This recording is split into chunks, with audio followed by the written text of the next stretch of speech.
Hey everyone, it's Karen McLaughlin, certified personal trainer in Hamilton, Ontario, helping you find your fitness groove with my weekly Tuesdays at 2 p.m. Facebook Live broadcast. I'm here every Tuesday at 2 p.m. Eastern talking about a different fitness related topic. And today I am going to be talking about watching what you drink. And this is absolutely not just about alcohol, because that's the first thing most adults think of when I say watch what you're drinking. Although I will touch on that a little bit, and I'm hoping to keep this one a little shorter. Sorry guys, I get going on something and I talk forever. So last week I went about 45 minutes again. I know. I'm really going to try hard not to do that today because I'm actually a little crushed for time. But let's get to it. Just before I start in, I do want to just let people know I still do have a couple spots left for my January special.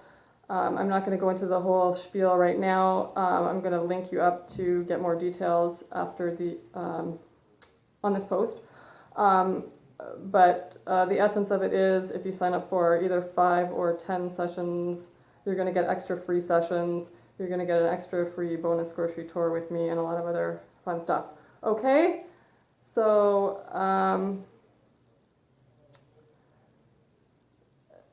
that's enough of that. No hardcore sales pitch today. I'll link you up so if you're interested you can find more information. Okay, so let's get on to this is really the first step of cleaning up your diet.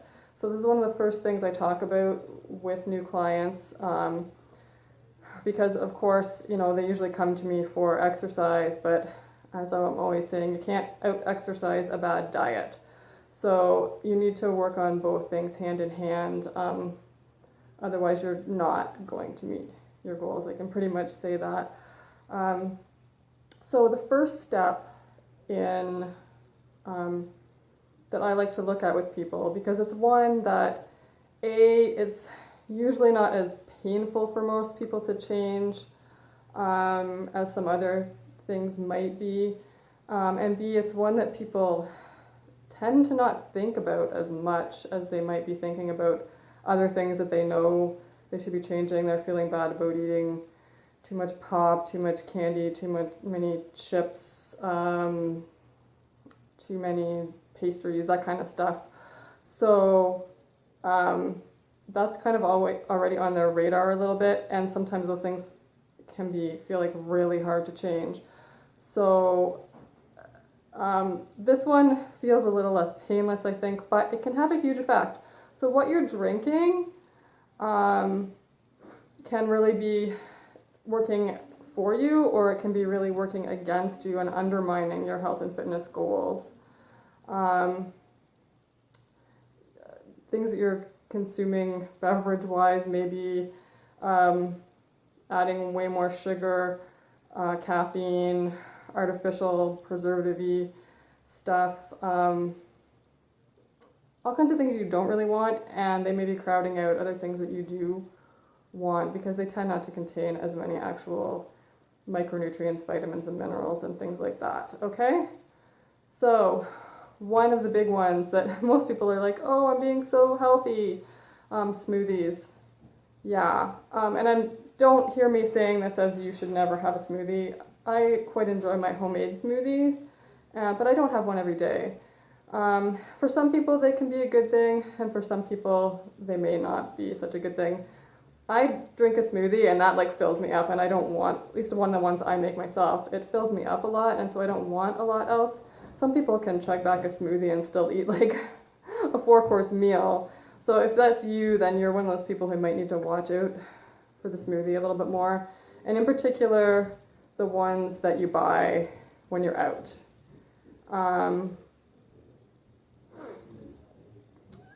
I'm talking about those like national juice bar chains. I'm not going to name any of them by name, but you know who I'm talking about. They sound really healthy. They'll tell you that it contains X number of servings of fruit, and it may well. But it's also containing, most of them have like frozen yogurt, which is tons of sugar and probably some other stuff you don't want to eat. So I pulled some statistics from one of the national chains, and one of their kind of average smoothies was 300 calories, just shy of 300 calories, 70 grams of carbs, and 56 of those carbs were sugar. So that's 80%. If you get 56 out of 70 on a test at school, most people will be pretty happy. I think that's 80% of the carbohydrate content is sugars. So that's a little frightening. And yes, some of those are natural sugars in the fruit, but a significant proportion is probably also added sugars. So it's just one of those things. We think we're being healthy, but it may not really be helping us out so much. And the other thing is there's tons of carb and not very much protein in one of those, so it's going to go into your bloodstream really quite rapidly, and most of us are aware that that's not a good thing if we're eating too many rapidly digested carbs, and it spikes our blood sugar. So watch out for the smoothie. I'm not saying never, I'm just saying it shouldn't be like a regular part of your like daily diet. Reassess how and when you're consuming smoothies, and maybe start making more of your own so you know exactly what's in there. Okay, so that's number one. Number two is pop. Okay, and I know you're not going to want, some of you are going to be like, I don't drink pop, and some of you are going to be like, don't make me don't make me give up my Diet Coke, please. It is something I do really encourage people to try and wean themselves off of. I know some people have quite a diet pop habit. So if you're drinking regular pop, or if there's soda, if there's anybody from the US watching this, we say pop here in Canada. So regular pop or soda contains a huge amount of sugar. I think it's 10 teaspoons in one can of regular pop, which is a lot. The World Health Organization has suggested that we should only be consuming a maximum of 6 teaspoons a day of sugar. We don't have any official recommendations from either the Canadian or American government, because they're being a little, let's say, pressured by certain players in the industry not to make those recommendations, I think. But the World Health Organization has said 6 grams per day is what they would like to see as a recommendation. And so one can of pop and you're already over the limit. And diet pop, you're saying, oh, but it doesn't have any calories. No, it doesn't. It does have artificial sweetener, which I'm not too fond of, because there is some research that suggests that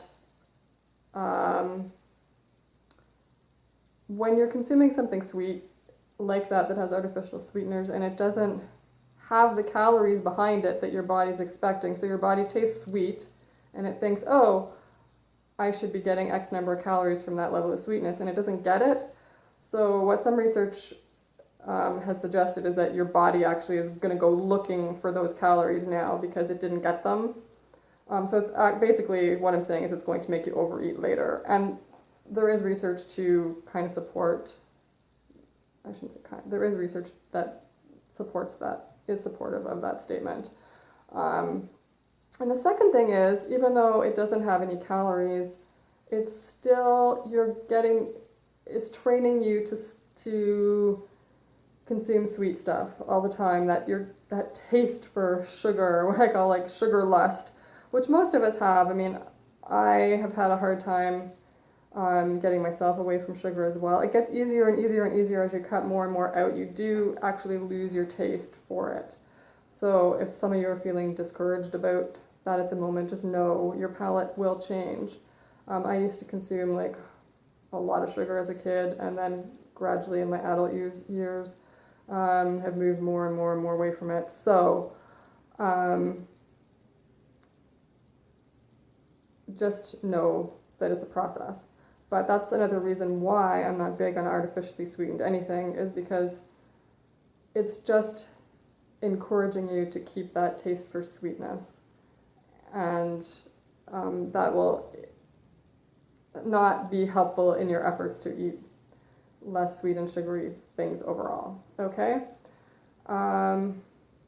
So that's number 1 was smoothies, number 2 is pop, and number 3 would be, yes, you knew I was going to get to it, your super fancy caffeinated beverages at your local coffee shop. So there's 2 things with that. One is caffeine, and if anybody joined me last week, you know I talked a bunch about caffeine and sleep, and so you can still go back and watch that video if you missed it. It's in my videos here on my Facebook page. So limiting your total caffeine intake is really important, and I mentioned about trying not to drink caffeinated, consume caffeine after past noon. But the other thing with all those really delicious caffeinated beverages is they can pack a huge calorie punch too, without there being a lot of nutrients behind it. So again, it's just something to consider. Is it fitting in to your diet? Because the hard thing here is, and for anybody who's just joining me, today I'm talking about watching what you drink and how to start cleaning up your diet by watching your beverage choices. And right now I'm talking about the caffeinated beverages at the coffee shop. So the unfortunate thing is, for those of us who are my age, the sort of middle-aged ladies and beyond, you really don't have as many calories to play with in a day anymore as you used to, okay? So we could get away with a lot more when we were young kids and even teenagers, and even in our 20s. Like, I could just still eat whatever I wanted in my 20s. It wouldn't gain an ounce. I know, that's kind of annoying. But once you hit 35, 40, 45, beyond, your body's actual physical calorie requirements are nowhere near as high as they used to be, even if you're still exercising. So you need to tighten up what you're consuming in terms of calories to make sure that you're actually getting enough nutrients for your calories. So those fancy caffeinated beverages are high in calories and they don't have too much in the way of nutrition.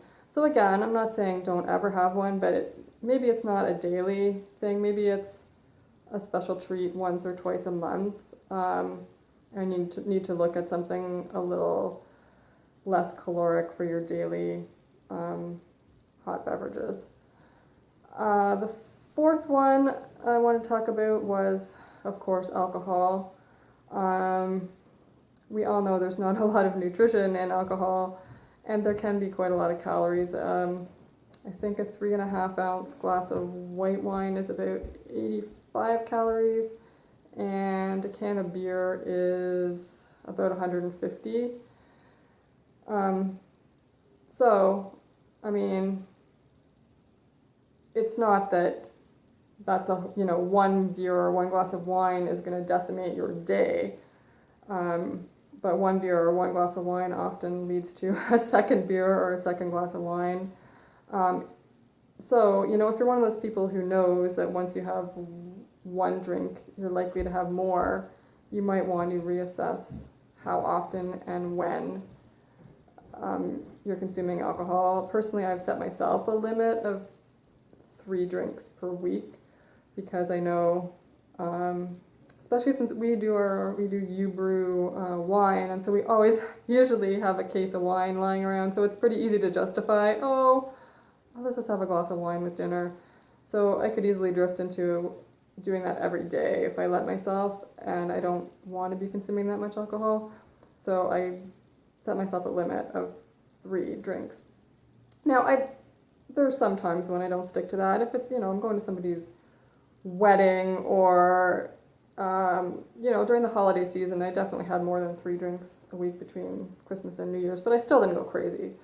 But the other thing about alcohol is it tends to change a lot about what you're eating. It's not just about the glass of wine or the beer, it's what you end up eating with the glass of wine or the beer. There's lots of research to support that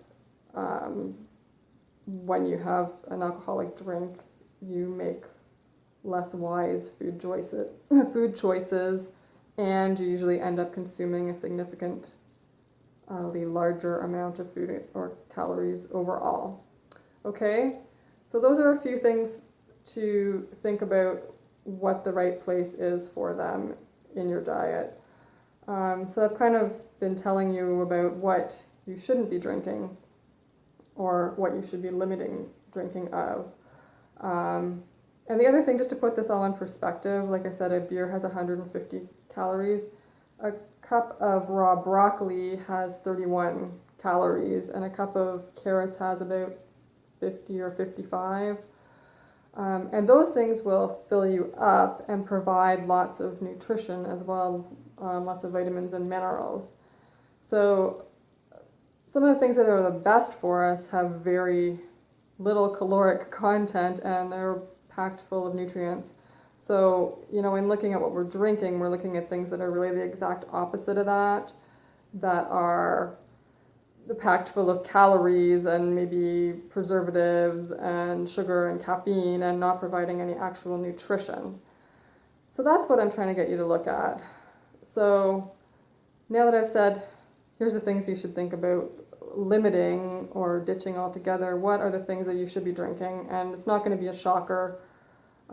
Actually, there's one more thing I want to talk about in the things you should watch, and that is sports drinks, because a lot of us who like to work out get really sucked into those. Basically what I want to say about these is, for most people, they're totally unnecessary. You really don't need to be drinking sports drinks unless you're doing really long periods of really hard exercise. So if you're just doing a regular workout, half hour, something like that, there's no way you need to be chugging back that stuff. They're expensive. They do have a lot of junk in them, most of them, and they're just unnecessary, okay? So it's even going to save you money because you don't need to buy them, okay? So that was the last thing I wanted to say in terms of what you should watch out for. And so what you should be drinking, of course, no one is going to be too shocked to hear me say water. Drink lots of water. I know we get bored with water though, right? But that's what I was trying to get at with the pop, where you're getting used to that sweet taste. We've been, as a culture, really become accustomed to the sweet taste, and we want in everything.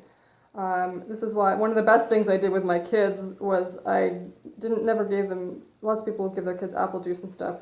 If you know anybody who has little kids, really convince them not to do that. Give them water as soon, like right from the beginning, and then they'll usually drink it. It worked with my kids. So I was trying to stave that off at the pass, that whole getting used to drinking sweet beverage things.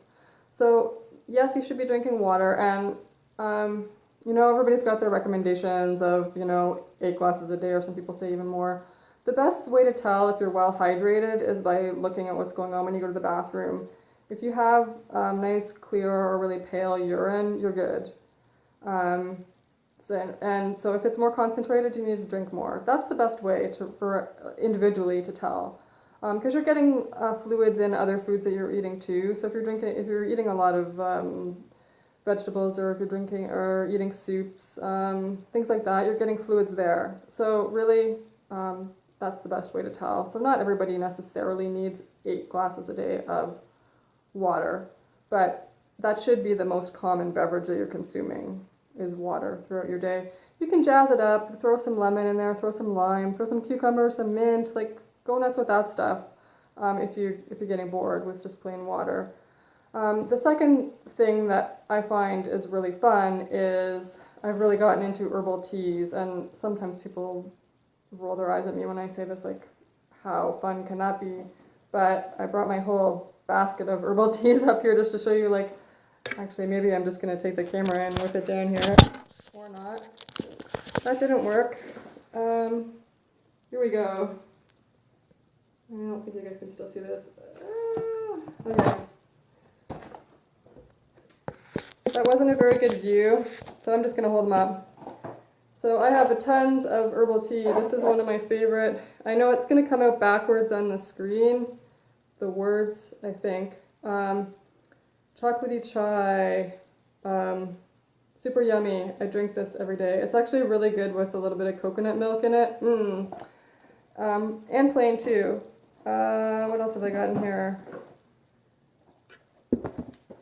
Another one for people who like spices. This is Bengal spice, Celestial Seasonings. My husband, who doesn't like any herbal tea, likes this.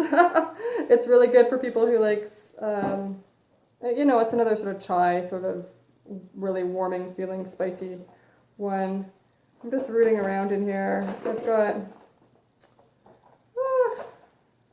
I'm trying to find the English side of this one.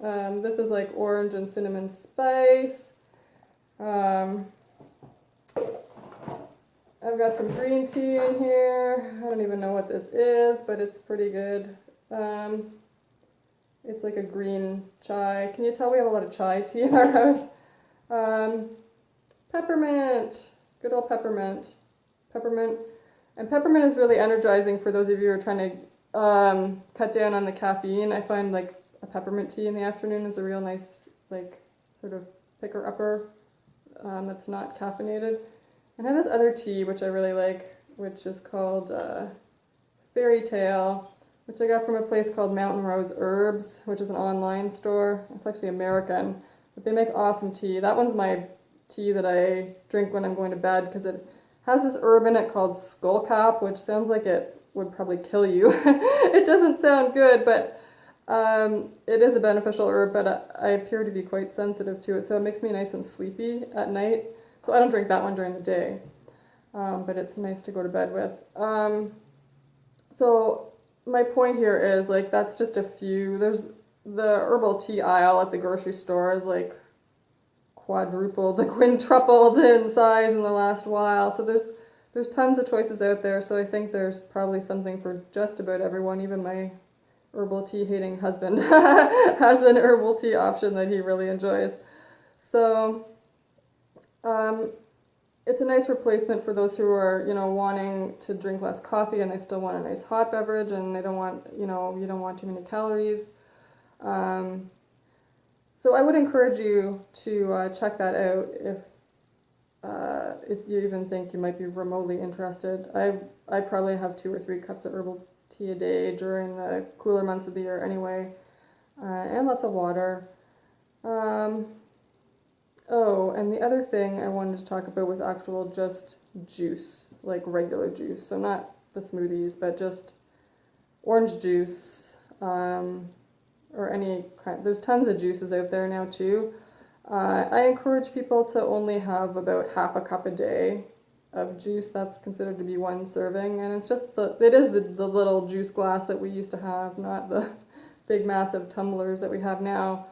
So if you're going to have juice, pick one that's got more nutrients in it. I favor orange because it does tend to have, like apple juice really doesn't have a lot of nutrients in it and it's quite sweet. So if you're going to drink a juice, pick one like a citrus or something that's got actually more nutrition to it and only have about half a cup a day. But you're better off eating the fruit itself because you're going to get more fiber and all those other good things. Okay, so I think that's pretty much everything I wanted to say. So we're going to be rethinking our smoothies, our pop habits, our caffeinated beverages, especially the really fancy caloric ones, and alcohol, and think about getting more water and herbal teas into our life. The other benefit with the herbal teas is most of those herbs actually do have some other health benefits along with them. So you're getting your fluids and you're getting some other nice benefits, whether it's helping you relax or peppermint's stimulating. Some of them are good for your immune system. So you're going to get other benefits from them too. Okay? So if anybody has any questions about any of those things, or you want some more recommendations in the tea department or anything, just leave me a comment below. And I think that's all for this week, miraculously enough. I did not ramble on as long as I usually do. So please let me know if there's something that I covered that you still need more information about, and I'll try to answer it for you. And I will be back next week, same time, 2 p.m. Eastern. And you know what? I'm really not sure what I'm talking about yet. A little disorganized this week, and it'll be whatever I'm in the mood to talk about. But if you do have a topic you want to suggest, something that you would like me to talk about specifically, please leave that in the comments too. If you don't want to comment on Facebook, you can private message me. You can email me at yourfitnessgroove@gmail.com. However you'd like to communicate, it's all good with me. Okay? So, and I will be posting the details below about the special for January. I still have a couple spaces available. All right, guys? So hang tight, clean up what you're drinking, and I'll see you next week, 2 p.m. Eastern. Have a great day. Bye.